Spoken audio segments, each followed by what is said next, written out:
and we are picking up with Siman Kuf Yud Beis with chapter 112 in the Shulchan Aruch. And in today's class, we're going to talk about not interrupting in the first three blessings of the Shemona Esrei and the last three blessings. Okay, so out of the 19 total possible blessings, the first three, the last three.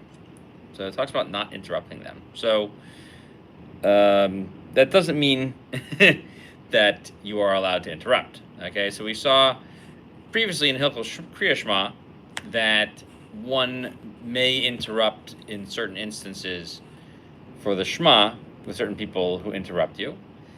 And we also saw that there are cases where you can pause for longer time periods. This is not the case for Shemona Esrei. Okay, so we'll talk about right now. So let's focus on that. First, we can come back and talk about the differences between Shema and Shemona Esrei. So a person may not ask for their needs in the first three blessings, neither in the first three blessings nor in the last three blessings. And those are specifically for the needs of the individual. However, for the needs of the community, it is permitted. Okay, so sounds like there's not a whole lot going on in there, right? Sounds pretty straightforward. There's a lot going on here. Okay, so let's understand the reason why. So the first three blessings, to what are they compared? They are comparable to a servant that is arranging the praise before their master, and the middle ones are where the servant requests for all the items that they need for their livelihood, and they request them from their master. And the end of Shemona Esrei, meaning the last three blessings, are like a servant that has received the amount for which they have requested, and they are praising their master for receiving that amount. And they are taking leave of that same master. Okay, and since the first three blessings are part of ordering the praises, it's therefore not appropriate to place your requests there, and so too into the latter ones. Okay, and we say it is permitted. Okay, it's permitted to put tzarchei tzibur, to put the requests of the community in there. Why? Because this is part of the requests. These requests are part of the praises themselves, and it's honorable to note that the king himself, the King of Kings, is in charge of these things. Okay, so that's the first halacha. So why is that important? So, because now this is the part that is really interesting. So we say you can say tzarchei tzibur. So now there's some rules that are going to be illuminated by the Shulchan Aruch here and the Berurah. So the Shulchan Aruch says you may not recite piyutim. Piyutim is a liturgical poem. They are often, so I'm just going to explain what they are.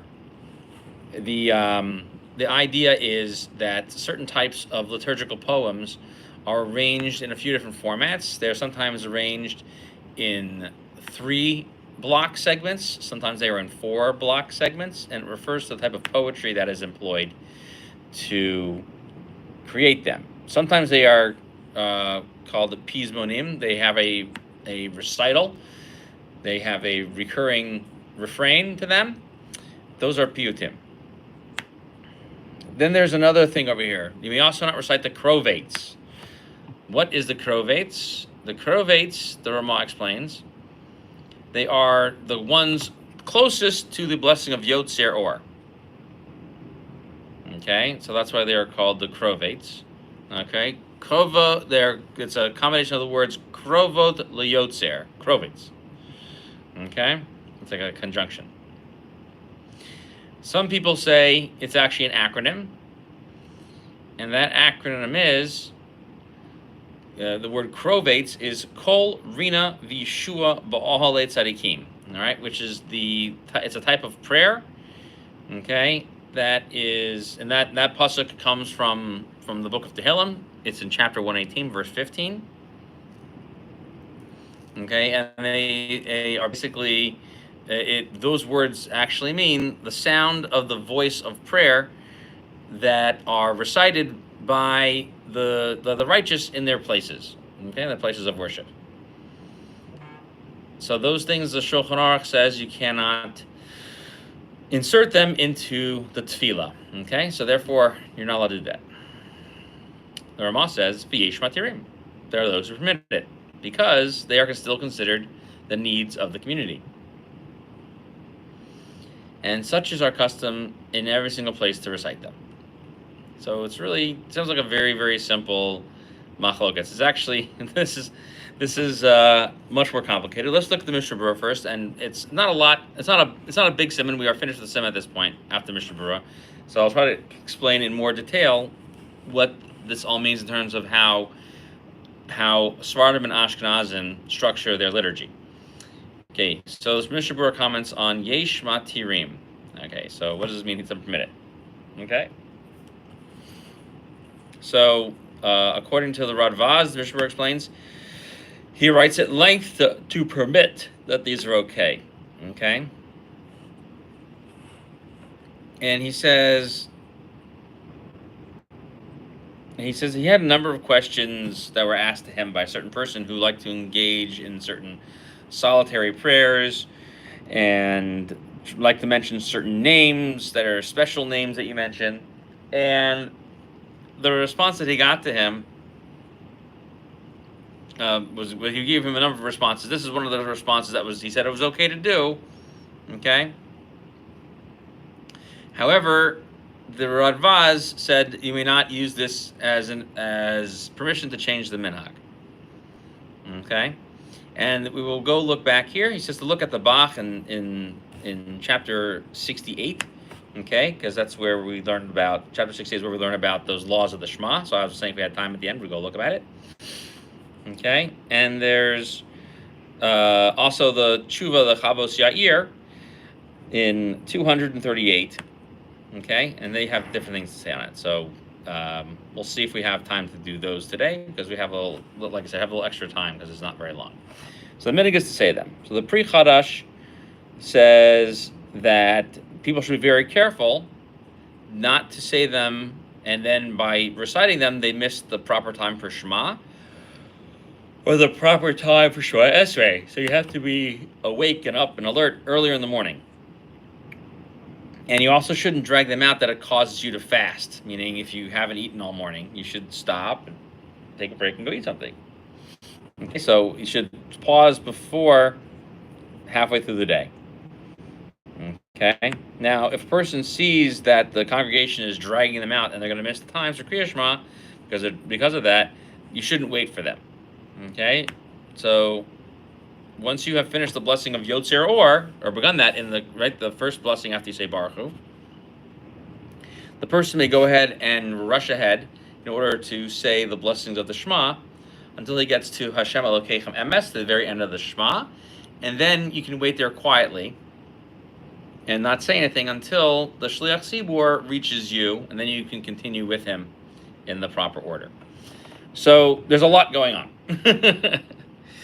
So let's first of all, that's basically that. There's a lot going on in terms of the liturgy over here. I think it's important to, since we have the time today, talk about it. Let's talk about first of all this question of reciting the Krovitz. So there's a book called Tshuvos Min HaShamayim, which was written by a very early rabbi, and he went to sleep. And he would ask these questions, and it's one of the questions he asks. He asks in his dream. He says, "I don't understand these krovitzes that we add, okay, on Yom Tov. We add them in the middle of Shema and Tefillah. Are they good to say? Okay, and or should we not say them?" So this is the tshuva that the Radvaz brings down. And basically tries to answer it. So the answer to him is, so all these tshuvas are sort of written are written somewhat cryptically. So the response to him was, in his dream, they quote to him the beginning of Az Yashir. He says, Moshe and the children of Israel began to sing, I shall sing to Hashem. So why is it saying I will sing? And it says because I will sing as long as I'm able to sing. So it sounds like that this is a bit of a permission to engage in that, and that's what the Radvaz seems to say as well. Now, here's what's really interesting. Let's look at the tour here. So the tour is quite interesting over here. Let me get the tour here real quick. Open it up. So we want the tour. The tour is the basic building block of the Shulchan Aruch. The tour is the Shulchan Aruch is based on the commentary of Rav Yosef Karo on the Arbiturim, and so the Arbiturim created all of these sections that eventually became the Shulchan Aruch, and it's built off of it. So in this section over here, the tour has a really interesting approach to people inserting their own liturgical prayers into the regular prayer service. So the tour states the following.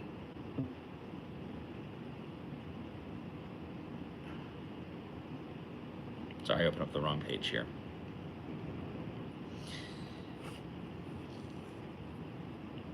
Okay, so he basically points out that there was a very specific way in which these blessings were to be organized and ordered, and we've gone through them before about what the reasoning is, and so therefore one should not make changes in them. Okay, so he says, therefore, it's only for things that are considered. You shouldn't change the first three blessings unless they are for things that are needs of the community. And the Torah concludes by saying, and therefore our custom has developed to recite the krovitz within the first three blessings. And also you see that we say Ya'alav Yavo in the middle of that. And so the Ya'alav Yavo is for the prayers and the festivities. And so therefore you see that the needs of the community are important. And Ya'alav Yavo is added in one of the last three blessings. Okay? So we know what the Beis Yosef says. He says not to say anything. Okay? So he says that that's his opinion.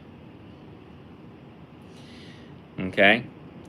And so since they weren't enacted to be like that, therefore you wouldn't be allowed to add them into it. So other commentaries here that basically try to say that there is a really important reason why the tefillos were ordered this way, and this is specifically in the Prisha. The Prisha is a commentary on the Torah, and he explains that these statements were all meant to be said for a very particular reason, and so therefore we don't want to interrupt them with other things, and so that's why the Beis Yosef is very strict about it. Okay, so now, what about the other things? So the statement of saying other things into it goes back for a long, long time period. It goes back to the days of the Gaonim. Okay, that these things are considered permitted to say. And so since the custom is quite old, it's therefore appropriate to continue this old custom, it would appear. Okay. Now, what's interesting is that in chapter 68, we talked about not doing that. Okay. So over here, he's supportive of it. So the Bach brings that down. So let's go look at the Bach back in chapter 68. And the Bach says over here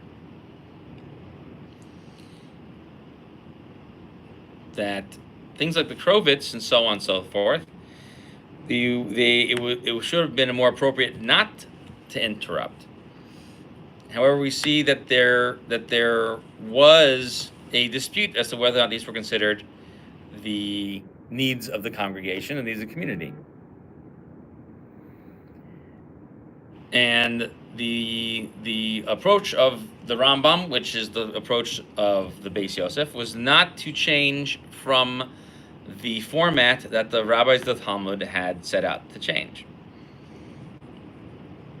Okay, and so you don't want to drag these things out.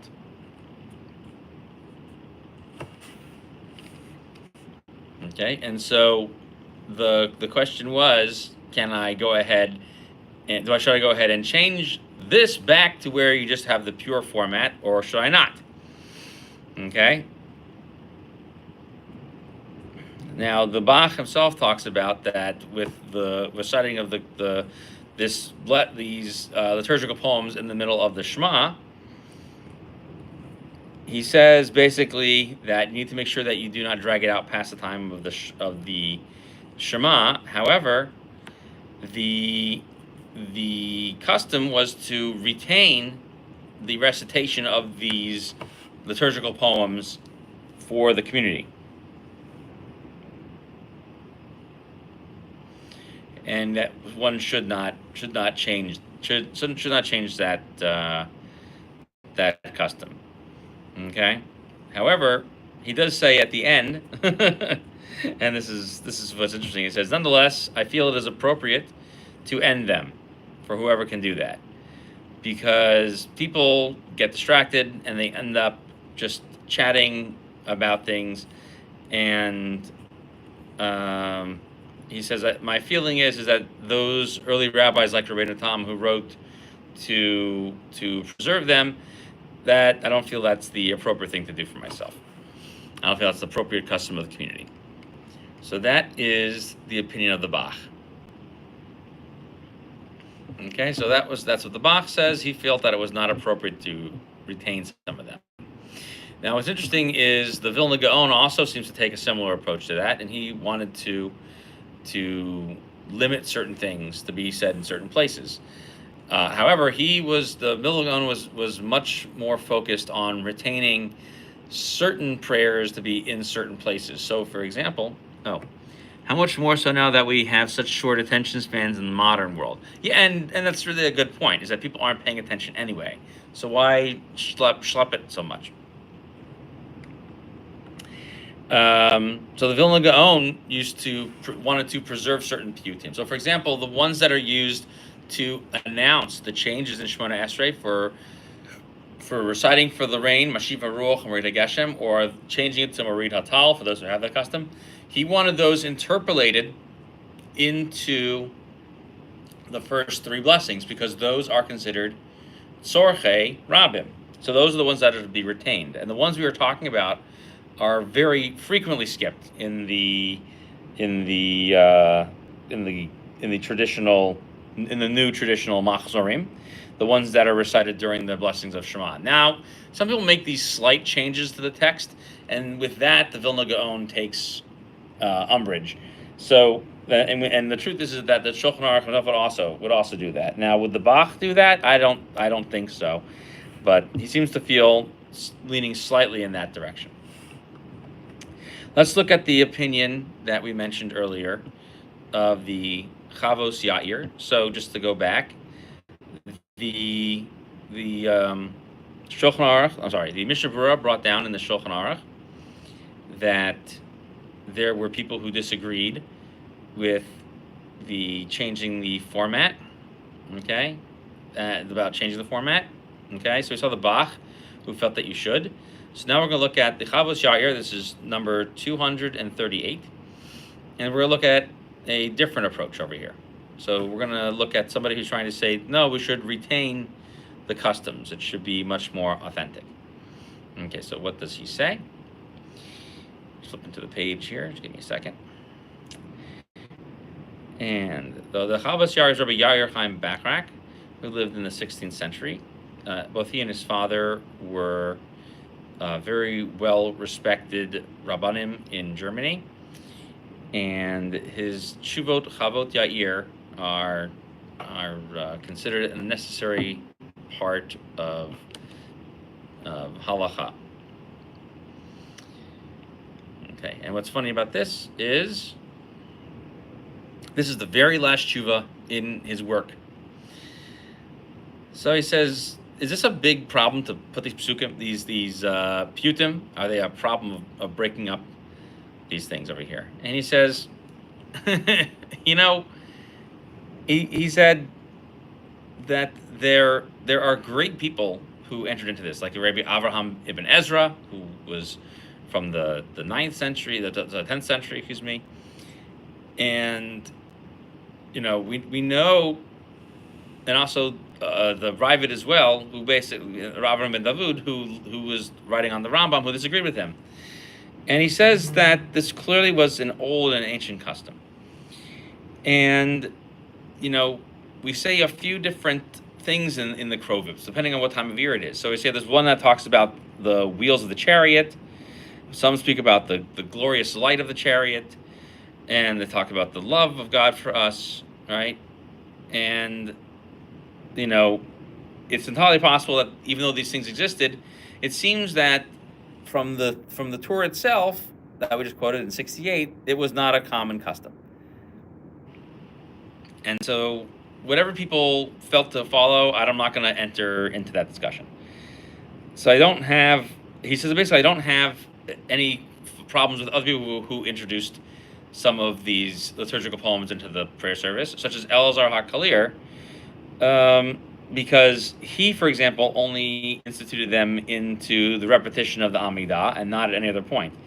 And even though, technically speaking, the recitation of Shemona Esrei is more strict than Shema, which is what we were saying, because in 68 you see you can interrupt. Nonetheless, we don't find that there's as big a deal when you say it in the middle of those blessings in the Shemona Esrei, as we would about dragging it on in the middle of Shema. So, in a sense, he says, you know, I don't really understand why they even permitted it to begin with. You know, that why is there an exception for Tzarchei Tzibur? Why is there an exception for that? He said, you know, we should just sort of say nothing. We shouldn't allow for any changes whatsoever. Okay, and you know, we have said anyway that many of these things are being done on Shabbos and on Yom Tov. You're not allowed to ask for personal needs during those days. So why are we permitting people to institute prayers for the community, even the needs of the community, on those days at all? So if there was no problem of having interruptions in the prayer, then I wouldn't have an issue about it. And he continues to go on and on for quite a bit about this. And he says what happens is that so many people spread all over the place, and in some ways the number of scholars who are available to them was very low. So the reason why the prayer service was developed was in order to help counter this. However, the printing service, the printing press, did us a disservice because it allowed people from all over the place to introduce things into the prayer service and then dispense it all over the place. And so even if it's not appropriate, however, the customs that we have that are very ancient, we shouldn't change it, okay? Unless it's going to interrupt with our ability to recite the Shema in the proper time, okay? So that's what everybody seems to imply over here. And as long as they are consistent with mentioning the time period in which things are happening. And so therefore, I think that it is appropriate to continue it, that one should not get upset at those ancient piyutim, those ancient poets, Jewish poets like Elazar HaKalir. And, you know, we should continue reciting all those things that we recited before. And he quotes other ones that we don't even say, such as the piyut on the night of Pesach, and also the laws of Bikurim on the second night of Shavuos. So even though these things were in there, some of these things were instituted in order to teach you certain things about different times of year. And I've said this numerous times, and he's basically saying the same thing over here as well, is that these things really were done in order to teach you certain things, because the Siddur was meant to help you learn about certain things. And so we shouldn't say these things are bad, but that they're not necessarily an important part of the service. Yeah, just let it be and skip as desired, basically. So, and those who bring it down should bring it down in places where people are this is part of their learning itself. It's a very long shuva.